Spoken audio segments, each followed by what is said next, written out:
운동을 하거나 팔을 많이 쓰는 일을 할 때 항상 팔꿈치가 아프신가요? 팔꿈치도 아픈데 어떤 때는 아래팔 쪽까지 쭉 따라서 불편하신 적이 많으신가요? 그러면 지금 저를 따라서 두 가지 방법으로 한번 테스트를 해보도록 하겠습니다. 먼저 주먹을 꽉 쥐었다 폈다, 꼭 쥐었다 폈다를 10번 정도 반복해 보세요.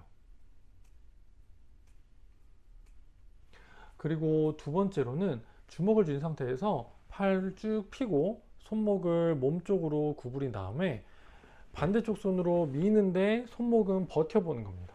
쭉 밀어보고 주먹은 버텨보고, 그리고 난 다음에는 손목을 아래쪽으로 꺾고 똑같이 손바닥으로 밀어보는데 또 안 펴지도록 버텨보시는 겁니다. 쭉 버텨보세요. 자, 이 동작들을 할 때 팔꿈치나 아래 팔 쪽으로 아프셨나요? 아니면 아프진 않더라도 불편함이 있으셨나요? 그렇다면 이 영상을 끝까지 보시기 바랍니다. 5분 정도 영상이니 그렇게 길지는 않습니다. 여러분들의 팔꿈치 통증의 원인과 치료, 그리고 간단한 스트레칭 방법까지 알려드리도록 하겠습니다. 안녕하세요. 정형외과 전문의 닥터 홍 선생입니다. 오늘은 팔꿈치 통증의 가장 대표적인 원인인 테니스 엘보우와 골프 엘보우에 대해서 알아보려고 합니다.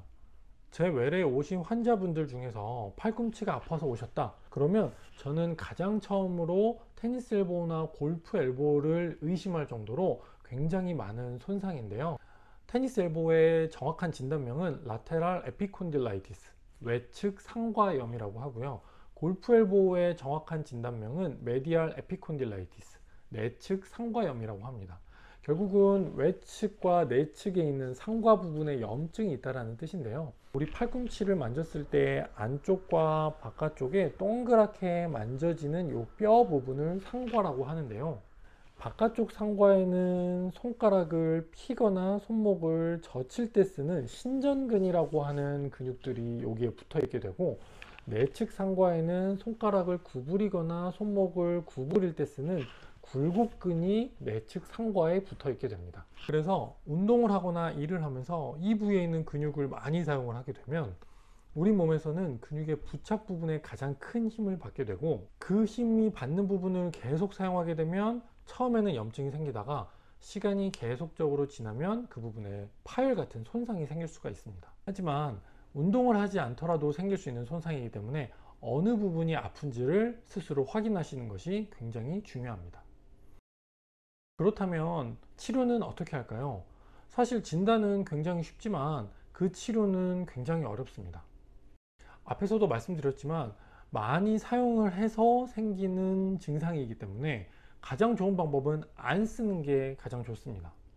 하지만 우리가 일상생활을 하면서 손이나 팔에 있는 근육을 전혀 사용하지 않고 살 수는 없고, 또 이 손상이 있으신 분들이 팔을 많이 사용하시는 분들이 많아서 무작정 쉬라고 하는 것은 그렇게 좋은 치료 방법이라고 하기엔 어렵습니다. 그래서 쉬지 않고 일을 계속 하다 보면 처음에 염증이 있었던 부분이 계속적으로 자극이 되고, 그러면서 손상 부분에 파열이 생기면서 증상이 더 심해지게 되는 겁니다. 그래서 이런 경우 흔히 사용하는 방법은 염증이나 통증을 줄여주는 약물 치료나 팔꿈치 부위의 염증을 줄이기 위한 스테로이드 주사 치료, 또 손상 부위 재생을 위한 콜라겐 주사나 PRP 같은 증식 치료가 있습니다.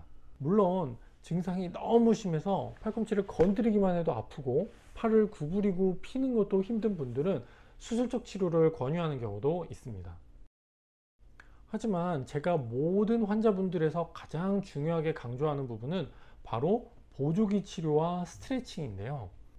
그래서 오늘 영상에서는 올바른 보조기 착용법과 스트레칭 하는 방법에 대해서 설명드리도록 하겠습니다. 첫 번째로는 보조기 착용법입니다. 보조기를 착용하실 때 보통 팔꿈치를 이렇게 덮어서 오시는 분들이 간혹 있으신데요. 이거는 좋은 방법이 아닙니다. 보조기를 올바로 착용을 하시기 위해서는 우선 보조기 안쪽을 확인을 해 보셔야 되는데요. 보조기 안쪽에 보면 이렇게 동그랗게 튀어나와 있는 부분이 있거나 아니면 이렇게 보호대처럼 되어 있는 부분이 있습니다.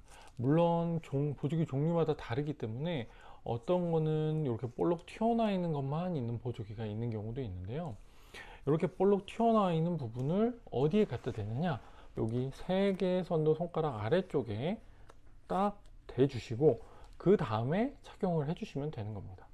그렇게 해서 착용이 다 됐으면 실제적으로 모양은 이런 식으로 나와야 됩니다. 두 번째로는 바로 스트레칭과 마사지입니다. 스트레칭과 마사지를 꾸준하게 해주셔야 오래된 테니스 엘보나 골프 엘보를 조금씩 좋게 해주실 수가 있는데요. 스트레칭은 생각보다 간단합니다. 테니스 엘보, 팔꿈치 바깥쪽에 있는 부분이 아프신 분들은 이쪽에 있는 신전근, 손가락을 젖히거나 필 때 쓰는 근육들을 늘려 주셔야 되는데요. 팔을 쭉 펴고 손목을 아래쪽으로 하면 쭉 늘어나게 됩니다. 이렇게 늘어나게 된 상태에서 손목을 쭉 내 몸 쪽으로 갖고 온다 라고 생각을 하시면 됩니다. 쭉 늘려주시면 되고요. 반대로 팔꿈치 안쪽이 불편한 골프 엘보 증상을 가지고 계신 분들은 팔을 쭉 핀 상태에서 손바닥을 뒤쪽으로 젖히고 손을 쭉 당겨주면 됩니다. 반대쪽 손으로 쭉 당겨주시면 됩니다. 그렇게 해서 이 바닥 쪽에 있는 근육들이 쭉 늘어날 수 있도록 그렇게 스트레칭을 해주시면 되겠습니다. 세 번째로는 마사지 방법입니다. 마사지 방법도 꾸준하게 하시면 굉장히 좋은 효과를 보실 수가 있는데요. 테니스 엘보의 경우에는 팔꿈치 바깥쪽에 동그랗게 만져지는 뼈 있는 부분에서 한 두 손가락 정도 아래쪽에 만져보면 이렇게 좌우로 움직이다 보면 근육이 만져지는 것을 느끼실 수가 있습니다. 이 근육들이 바로 우리 팔꿈치의 통증을 일으키게 되는 신전근들인데요. 이 부분을 엄지손가락으로 누르고 좌우로 이렇게 근육을 만지면서 꾸준하게 스트레칭을 해주시면 좋습니다. 아니면 돌리듯이 천천히 마사지 해주셔도 좋은 효과를 얻으실 수가 있으니 꾸준히 하시는 것이 굉장히 도움이 됩니다. 반대로 골프 엘보의 경우에는 팔꿈치 안쪽에 통증이 있으시기 때문에 굴곡근들의 마사지를 해주셔야 되는데요. 반대쪽과 똑같이 안쪽에 가장 튀어나온 부분, 상과라고 하는 부분에서 두 손가락 아래쪽에 만져지는, 좌우로 움직이다 보면 근육들이 만져지게 됩니다. 이 좌우로 움직이면서 이렇게 꾸준하게 마사지를 해주시면 됩니다. 오늘의 영상은 여기까지입니다. 영상 어떻게 잘 보셨는지요? 궁금하신 점이 있으면 댓글로 달아주세요. 제가 성심성의껏 답글 달아드리도록 하겠습니다.